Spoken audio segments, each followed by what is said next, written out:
जवानी निकल गई, शादी विवाह हो गया, लेकिन भजन भगवान का नहीं कर पाई। सोचने लगे अब चलो बढ़ावे में करके, फिर सोची बुढ़ापे में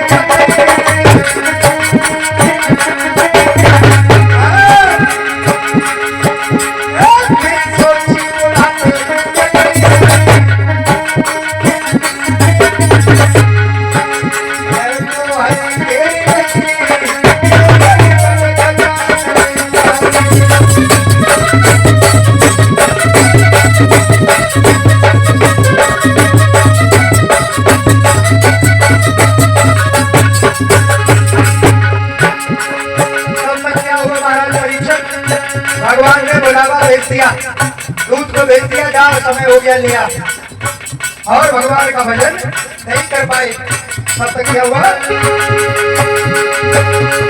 गाड़ी छूट गई, गाड़ी छूट गई,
सदगुरुदेव भगवान की।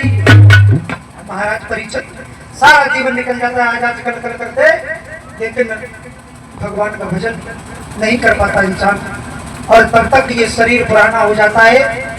और फिर आत्मा ये परमात्मा से क्या कहने लगती है महाराज परीक्षित? क्या कहती है मालूम कि नहीं? बताओ क्या कहती है?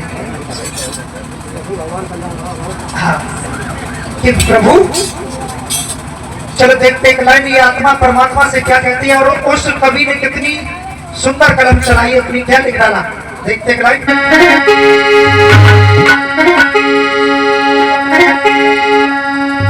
ये आत्मा उस परमात्मा से क्या कहती है महाराज परीक्षित? जब हमारा तुम्हारा ये जीवन रूपी ये शरीर है, ये पुराना हो जाता है, तब ये आत्मा उस परमात्मा से विनती करती है, प्रभु ये मकान पुराना हो गया है, हमें दूसरे मकान की जरूरत है। क्या कहती है आत्मा? कि पगला और भगवान जागर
हमारी तुम्हारी आंखें जो आप चश्मा लगाए हो, बुढ़ापे की वजह से जब नए जवान थे तो चश्मा की जरूरत नहीं थी। और खिड़की के पेच बता रही है कि दांत जब बुढ़ापा आता है तो ये दांत निकल जाते हैं। वो आत्मा कह रही है परमात्मा से, भगवान सुनो क्या कभी इस मकान में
क्या कह रही है बताओ?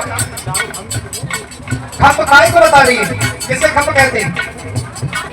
हमारी तुम्हारी रीढ़ की हड्डी जो है उसे बता रही है खंभ। देखो बीच से खंभ चटक गया, बुढ़ापा जब आता है तो कमर झुक जाती है और सर आगे बढ़ जाता है। क्या कहती है?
इस आत्मा और परमात्मा का जब मिलन होता है तो अपने दिल की सारी बात परमात्मा से कहती है आत्मा कि प्रभु हमारे लिए दूसरे मकान की जरूरत है, दूसरा मकान तैयार करो, इस मकान में हम नहीं रहेंगे। जब बुढ़ापा आता है तो साफ शब्दों में कह देती है आत्मा।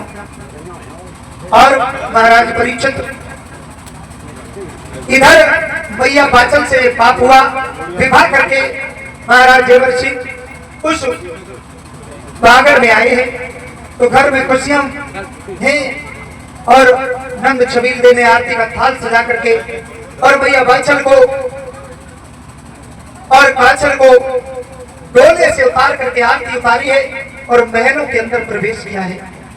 महाराज उस घर में खुशियां ही खुशियां हैं, लेकिन महाराज अति की ज्यादा खुशी भी ठीक नहीं होती है, वो कम में बदल जाती है। ज्यादा दिन नहीं चलती है, धीरे धीरे समय व्यतीत होता गया।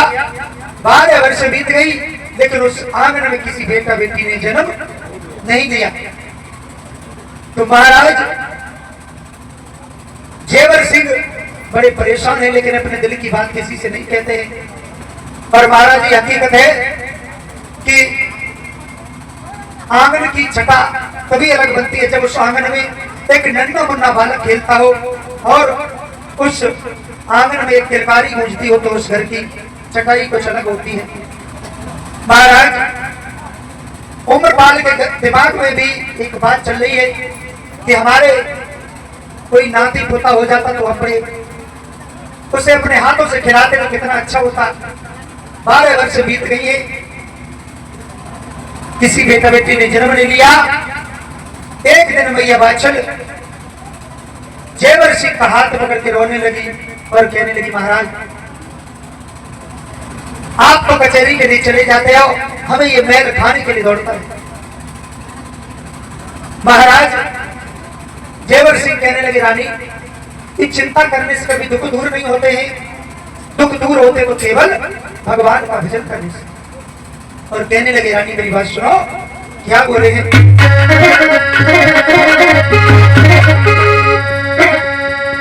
कि ये चिंता बुरी चिता है और नर को निर्जीव बनाई है।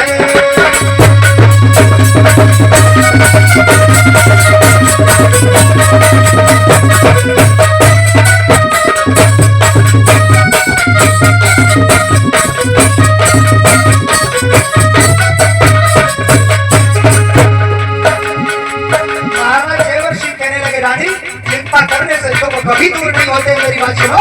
और तुम चिंता करती हो, ये चिंता बुरी चिता से नर को निर्जीव बनाती है।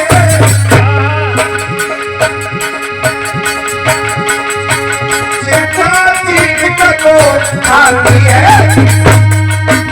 चिंता मुर्दे को जलाती है।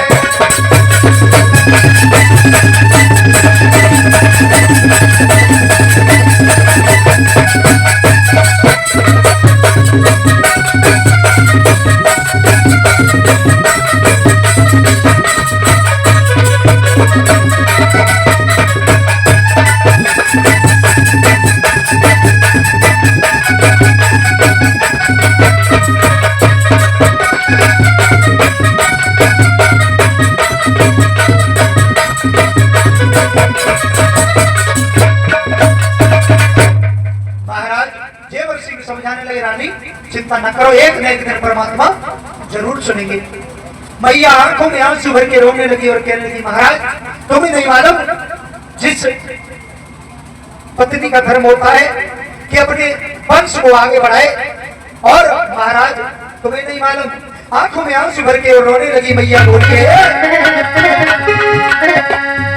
अरे बड़े होए घर में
बेटे ने जन्म नहीं दिया।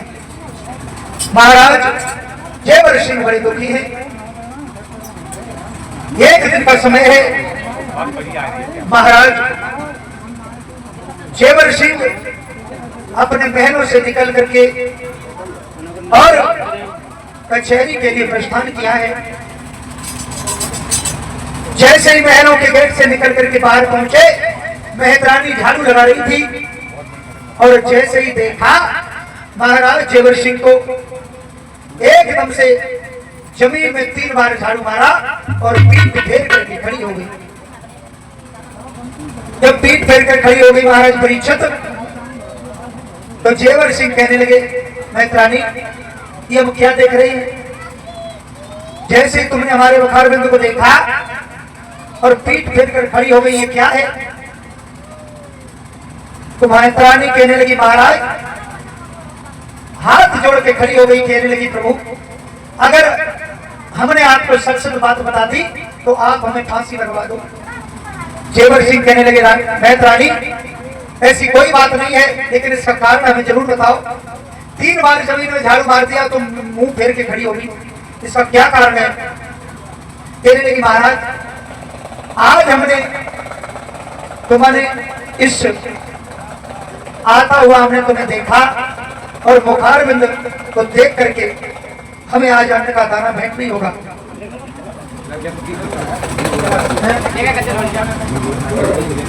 और इसी बीच में बड़ी सुंदर सी झांकी महाराज गोरखनाथ की आपके सामने है, सभी लोग दर्शन करेंगे। लगा दो भैया, लगा दो, मोबाइल से लगा दो, सर्च करके लगा दो मोबाइल में।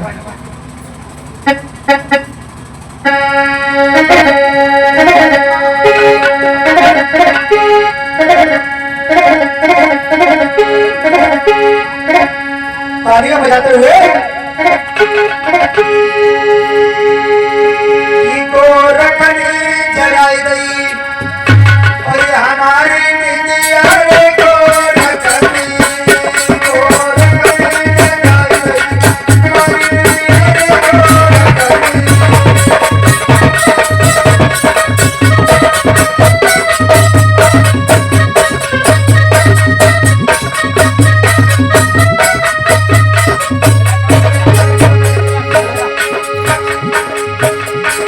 तालियां बजाते हुए सभी भक्त बोलेंगे।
बीच बीच में बड़ी बड़ी सुंदर झांकियां आप लोगों के सामने आती रहेंगी और आप लोग बड़ी ही सुंदर कथा का श्रवणपान करेंगे। महाराज परीक्षित महाराज कथा कहाँ चल रही थी? नीचे चल रही थी, बता रहे। अच्छा हाँ, चलो बहुत अच्छी बात। महाराज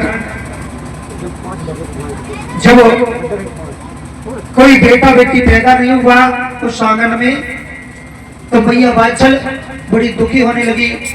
महाराज जेवर सिंह भी बड़ी दुखी हैं और ये सच है कि जब तक आंगन में किलकारी न गूंजे तब तक वो आंगन सूना लगता है। महाराज परीक्षित मैया दिन ही दिन सूखती जा रही है और एक दिन का समय है। महाराज कचहरी को बर्खास्त करके जैसे ही महल में आए हैं एकदम से मैया ने हाथ पकड़ लिया और रोने लगी और कहने लगी महाराज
और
मैया आनंद में बैठी बैठी रो रही है, कहने लगी महाराज हमारे बस की बात नहीं है, अगर कोख बदलने वाली होती तो मैं उससे भी बदलवा देती, क्या करे।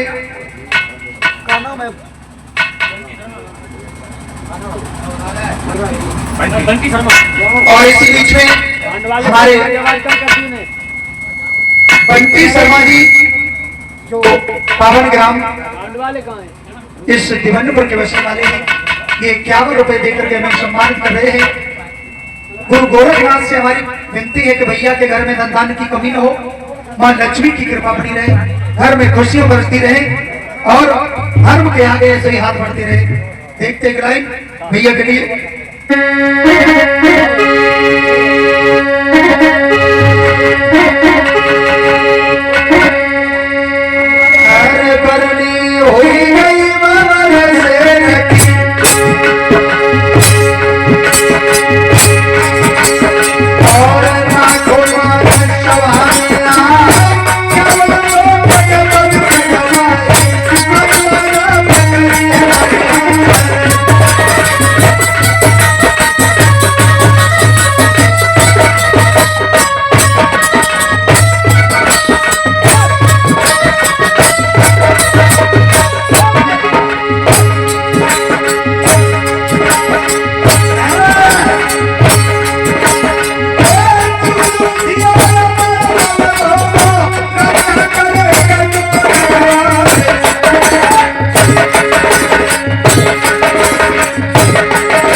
गोरखनाथ महाराज की। महाराज इधर मैया बाचल बड़ी मनहीन है, 12 वर्ष बीत गई, किसी बेटा बेटी ने जन्म नहीं लिया। सोच रही है कि हमारे घर में कोई बेटा बेटी जन्म ले लेता तो इस गद्दी का मालिक बन जाता, हमारे न रहने के बाद हमारी गद्दी हरी भरी हो जाती, मेरा नाम आगे चल जाता। महाराज जेवर सिंह बड़े दुखी हैं, मेहतरानी के ये करतब देख करके सोचने लगे, हमारे मुख देख करके जब हमारी प्रजा इतनी परेशान है, अन्न ग्रहण नहीं होगा तो इस जीवन से तो मर जाना बेहतर है। एक दिन चले हैं मरने के लिए और जा करके एक वृक्ष के नीचे बैठ करके और रोने लगे, सोचने लगे हम अपने मुख इस नंगर में नहीं दिखाएंगे, इससे तो बेहतर हम मर जाए तो ठीक है। महाराज जेवर सिंह बैठे बैठे रो रहे हैं। इधर देव ऋषि नारद का आना हुआ है और बीड़ा को बजाते हुए देव ऋषि नारद चले हैं भ्रमण करने के लिए, इस दुनिया को देखने के लिए। कैसे चले महाराज?